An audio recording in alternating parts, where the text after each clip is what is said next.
Hello, YouTubers, friends, compatriots, my fellow Americans, my fellow bootlicker, shields, debt slavers, peasants, vassals, minions. I'm a useful idiot. Welcome. And, of course, I have to come back to do one of my renowned reviews of Barack Obama's State of the Union address. And hilarious as usual, and shorter somehow. At least as I don't have too many notes this time. So let me run through these notes, and I'm going to try and make this quick because there's all kinds of analysis out there of the State of the Union address, and I'll attach a lot of the really good ones below. And that includes the address by Ron Paul, and also the Republican response by Rand Paul, and a couple other goodies. But so first of all, you know, we pan across this room. And I want to point out the fact that the Republican side of Congress sat down almost the entire evening. So that set the tone for things to come, and that should be fun. And but they pan across the room, and you see all the usual schmooze kings, bootlickers, and ass kissers doing what they do best: schmooze, kiss ass, and lick boots. And a veritable den of thieves. And then, of course, we have the media stooges, the usual suspects there as well, just all giddy about this night because, of course, they're co-opted and they're part of this this American aristocracy now. So they're having a good time. This is a big party for all of these folks. So they're having a great time. And I really wish the State of the Union was as dignified and important event as every part of the status quo makes it out to be. I really wish it was, and I can see the potential, but it just isn't there because, like I say, we have whores, thieves, bootlickers, dipshits, and every kind of weasel in Congress. And so Obama comes out, and immediately we notice right away that, of course, Joe Biden is nearly transparent. He's so white. And then we have John Boehner over on the other side, who's much, much darker than Barack Obama. And then Barack Obama in the middle, this nice mellow caramel, very striking in its appearance. But the bullshit factors, as I point out, every time he does a State of the Union, pile up fast. And so let's run through these quick. He says the economy is growing at the fastest pace since 1999. So let's party like it's 1999. Of course, all the people who can afford to party are partying like it's 1999, but it isn't really for everyone else. So this idea that the economy is growing as fast at any fast pace with all these bullshit numbers and all these manipulated measurements is laughable. He says unemployment is low. Of course, he points out that it's somewhere between 5% and 5.3% right now, I think. And of course, the actual rate, if you did the unemployment the way it used to be done a mere 40 some odd years ago, 40 or more years ago, it would be somewhere around 23%. So unemployment is really not low. But he did point out that more people are insured, and that, of course, that's through Obamacare. And but I like the way he put it, more people are insured. So it's been a great year for insurance companies. And so bullshit continues with the combat mission in Afghanistan is over. I mentioned the combat troops that are going to be taking leave of Afghanistan, but there will be a huge mercenary force there, and the U.S. will be in Afghanistan forever, one way or another. And I want to point out at this point, too, that I noticed right away that his rhetoric is really getting tired and predictable. His vocal inflections are so well known and so obvious, it's almost painful to hear them now. So much for the stirring oratorio. And then he outlined 35 ideas. I guess there's 35 ideas that he has that are immediately going to go nowhere. He's taken a lot of flack for saying that it's practical but not partisan, which is complete bullshit. He outlined a wish list of neoliberalism that will never happen, certainly not now with the Republican Congress. So anyway, he jumped right into the economy, talked about creating 11 million new jobs, 11 million new part-time temporary jobs, and So congratulations on that, on the new economy. We're number one in oil, gas, and wind. And I know that Washington, D.C. is certainly number one in wind and gas. And then he talks about saving all average family saving $750 at the pump. But he doesn't get any credit for that right now. Of course, it's an economic calamity around the globe because of this drop in the oil price. So it's nothing to crow about that somehow something he did magically made Americans save money at the gas pump. I guess threatening war with Russia certainly could qualify us in that department.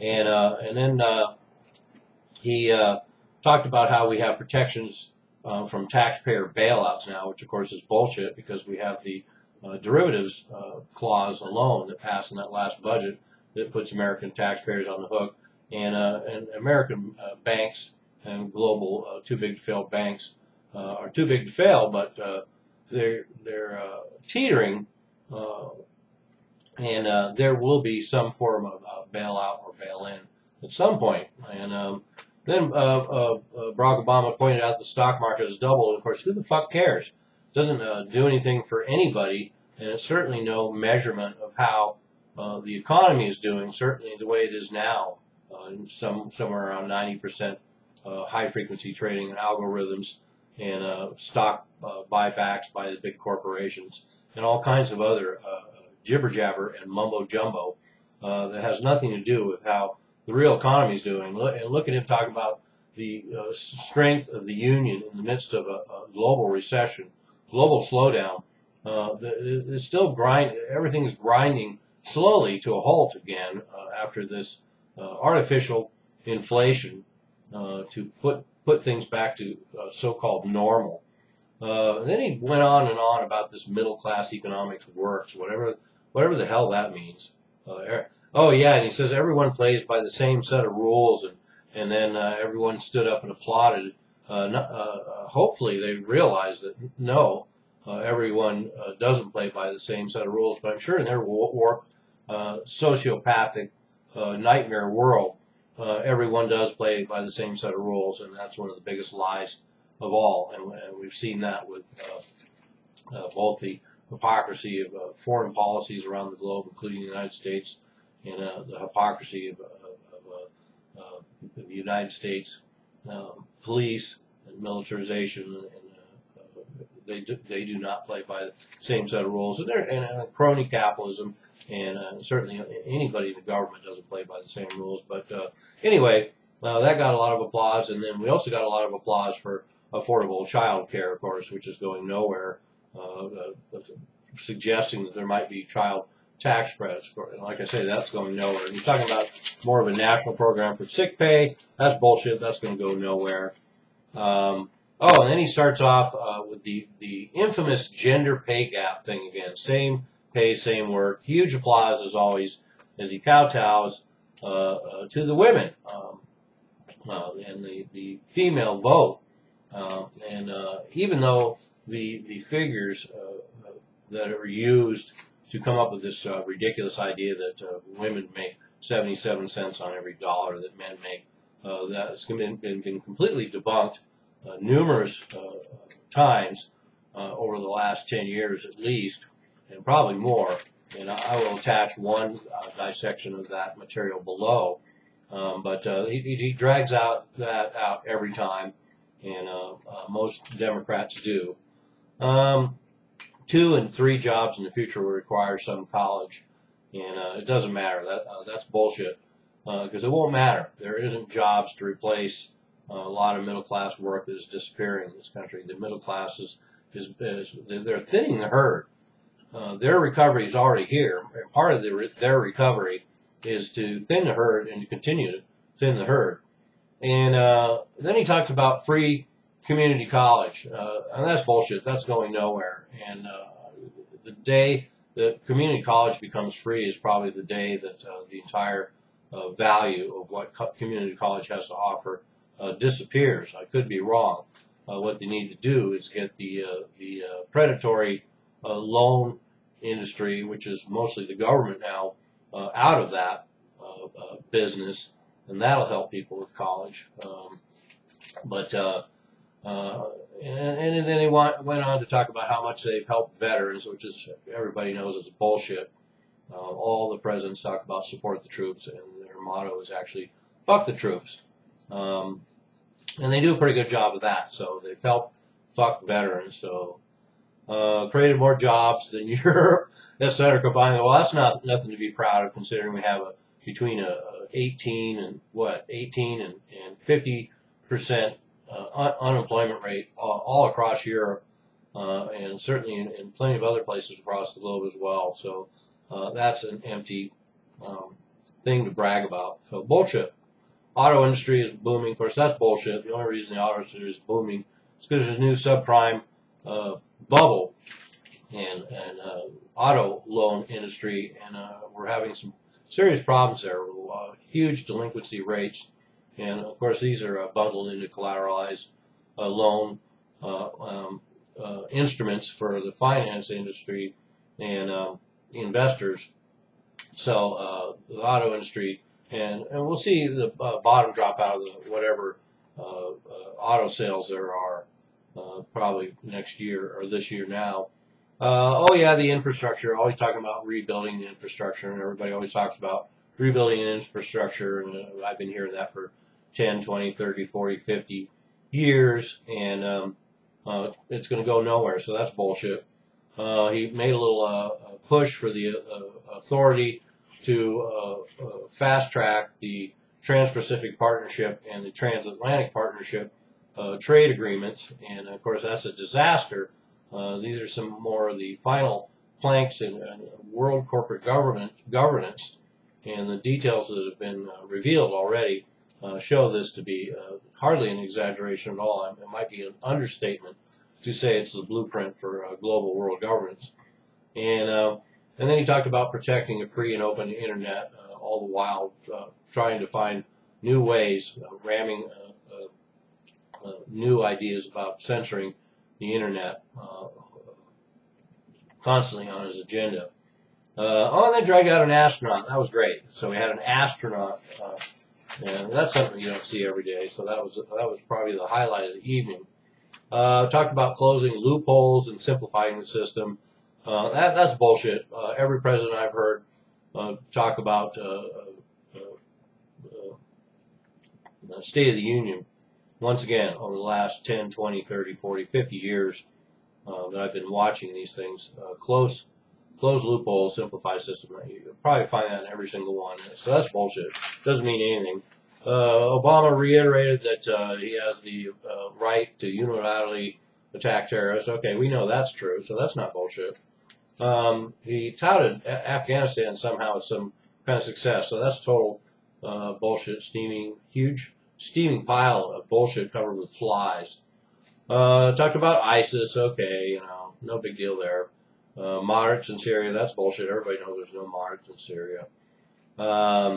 Russian aggression and Ukraine freedom. So both of those are bullshit. There really isn't any Russian aggression. There's a reaction to American aggression, and there is no freedom in Ukraine. It's a failed state run by neo-Nazis, and now has a puppet government set up by the West, including an economic minister that was born in the United States. He talked about Russia's isolated, its economy is in shambles. That's how America leads. That's a direct quote. Quote, Russia is isolated, its economy is in shambles. That's how America leads, unquote. And he's right about that. That's how America leads. That's what our foreign policy is to isolate and destabilize any rogue nations, any challengers to U.S. hegemony across the world. Then he got into the Iran negotiations and asked for Congress not to continue to push for new sanctions and put unnecessary pressures on these negotiations. And of course, John Boehner, the day after today, has announced he has invited Netanyahu to come to Congress and blast the American people with a huge pile of propaganda bullshit, as only Netanyahu can deliver it. So Netanyahu will be coming to see his minions in Congress, and congratulate him on all the work that they've done for him. And they're going to reward him now and give him a bully pulpit so he can get America back on track to bomb the shit out of Iran, one of the stupidest decisions that could possibly be made in either the 20th or the 21st century. Then you talk about hackers. We're worried about cyber attacks because we need to protect the kids. And what the fuck does protecting the kids have to do with United States ideas about protecting themselves against hackers and cyber attacks, or hacking or cyber attacking people around the globe, which apparently is on the fast track for the U.S. foreign policy agenda to start being more belligerent around the globe. But it's not about the kids. Climate change. They talk about climate change. Our activities are changing climate. So there we have that. He talks about we prohibited torture now, but like I say, yeah, there's still torture going on. There's still sites all over the globe that the citizens don't know about, and certainly sites in Bagram in Afghanistan and places like that, and there's still torture going on. And they'll just hand it over to contractors, subcontractors, mercenaries, and they'll be more than happy to take care of it. And he's talked about somehow restraining drones while drone strikes continue to amp up. And then he talked about defending freedom of speech. Of course, this is a hot topic because of the Paris bombings, and it's all bullshit. We know that leaders around the globe are not interested in freedom of speech, certainly not Obama. He's used the laws to punish and go after every whistleblower that's managed to show up and show a vindictive side using the Justice Department to basically quash freedom of speech. And we have the Supreme Court that's been co-opted now, and they're in on the party too, helping to quash Americans' freedom of speech. And pretty ironic to find Obama 6 years now, 6 years into his presidency, saying now it's time to close Gitmo. I thought now the time to close Gitmo was like 6 years ago, and then 5 years ago, and then 4 years ago, and then 3 years ago, and then 2 years ago, and then 1 year ago. And of course now we know that people are being killed and tortured in places like Gitmo, and maybe he thinks that will give it a little more oomph. But considering, I think, what was the $150 million, I think was the figure used to invest and expand the facilities at Gitmo for the long term. So I find that rather ironic. So that's bullshit. That's big bullshit, the kind we expect from our president. I talked about NSA oversight. That's bullshit. That's not going to happen. Not in a million years. Jarring. Then it was weird. There was a jarring transition to some rambling incoherencies, and then he went on to saying it's tempting to be cynical about America and Washington, D.C. Yeah, it's more than tempting to be cynical about America and Washington, D.C., because anybody that's paying attention should be more than cynical about America and Washington, D.C. at this point. And then he dragged out gay marriage and gave a little lecture about better politics. And you could hear a pin drop in that place. It was like a fireside chat. And it was interesting to see him at least a little off script, or so it seemed, for a few moments. And then last but not least, he finished up with a slam bang mention of Ferguson in New York, and said it's time to reform the criminal justice system. And of course that's not going to happen. I mean, look at the criminal justice system right now. The leader of our criminal justice system is Eric Holder, so that speaks for itself. So I'm sorry this video ran so long, and I hope people will watch it anyway. But pretty much the summary is going to be obvious, and you would expect this from me. It was total and utter bullshit. The State of the Union addresses, you could line them all up, every one, for probably, like I say, the last 50 years, and you would hear all the same phrases, all the same promises. Energy independence, and let's do it for the kids, and all that horse shit. And so here we go again. So not like anybody that knows my stuff would think that I would have any expectations of such an event. I actually do it just for the spectacle. So let's remember once again that I watched that horseshit, so you didn't have to. But now you have to watch my horseshit. I'm a useful idiot. Don't you be one too.